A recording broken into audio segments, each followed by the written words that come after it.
Então valeu, então vale a pena, vale essa goleada aí pro Los Leones, né?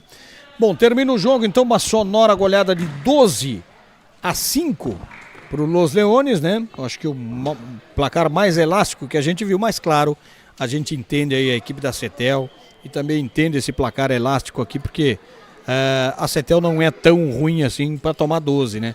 É a quadra, né, cara? A quadra simplesmente é impraticável hoje.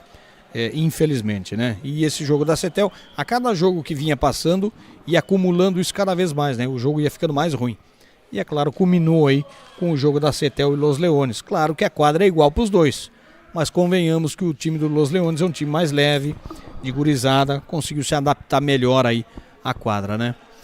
Muito bem, Lucianão, obrigado aí, vamos ficando por aqui, o teu boa noite por aí.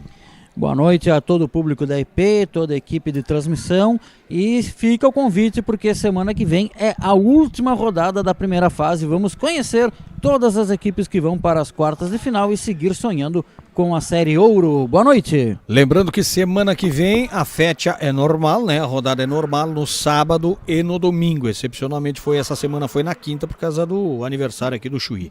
Ficamos por aqui então, uma ótima noite. Obrigado para você que esteve conosco até o momento, que se inscreveu no canal, que deu um like pra gente. Final de semana a gente tá aqui no Los Alpes de novo, trazendo todas as emoções da Série Prata do Los Alpes. Boa noite, forte abraço, tchau, tchau.